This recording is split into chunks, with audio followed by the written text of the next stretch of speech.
Hello. This is Tiffany with Healthy Passions. If you do not know me, let me briefly introduce myself. I am a certified personal trainer, certified wellness coach, certified energy healer by birth. I'm an oracle prophetess and a natural healer. Today I had a little time. I just finished my last oracle reading for the day, and I had a little more time to work, so I wanted to get at least three of the Norse god Pantheon videos done. They're not very long, so I will add it to the playlist as I did before.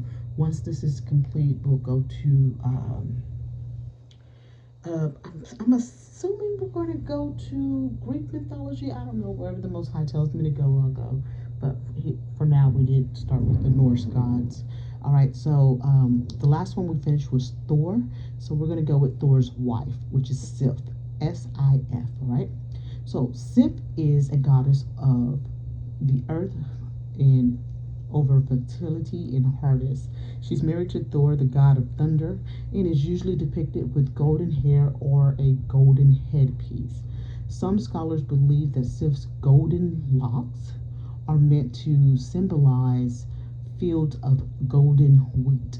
Given that Sif's a harvest goddess, that kind of it's not necessarily proven, but that's just kind of what they think.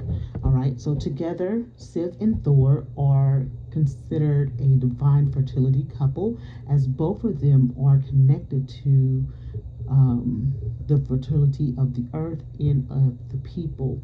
Sif is also the mother of Uller. I'm not sure how to pronounce this, guys. I don't speak that language, but I'll spell it Ullr. And that is the god of archery, skiing, and single combat. Symbols for Sif would be golden hair, wheat, and soil. Powers would be can induce fertility, of course, mimic gold, and manipulate plant growth, and resolve familial issues.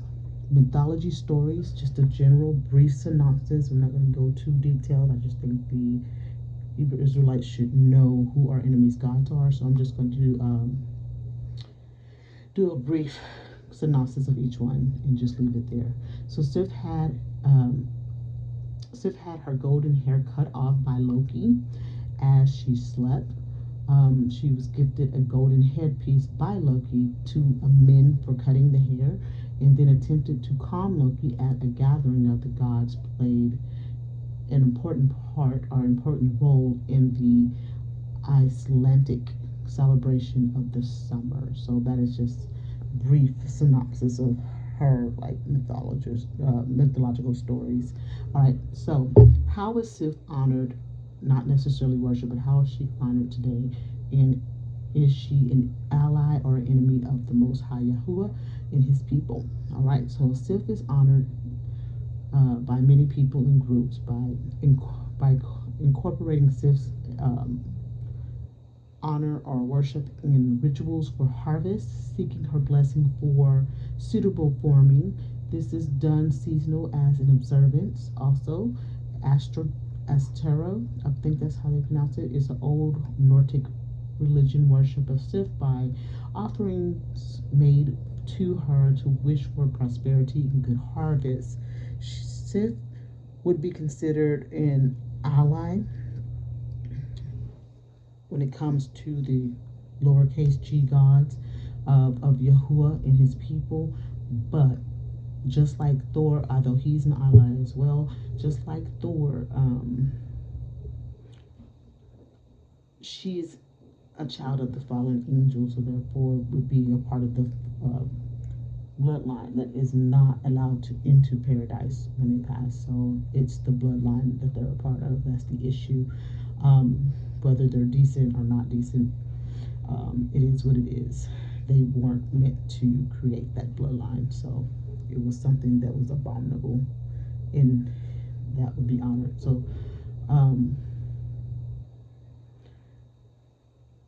and that's all I really have to say about Sif. But also I made a little note too, plus like for me, a lot of the attributes that are given to Sif, just like Thor's mother, excuse me, not Thor's mother, but Odin's wife, just like that, it kind of just downplay attributes that are given to the Holy Spirit, which is why I don't agree with the worship of these lowercase g gods. But it is what it is. All right, so let me go to the next one.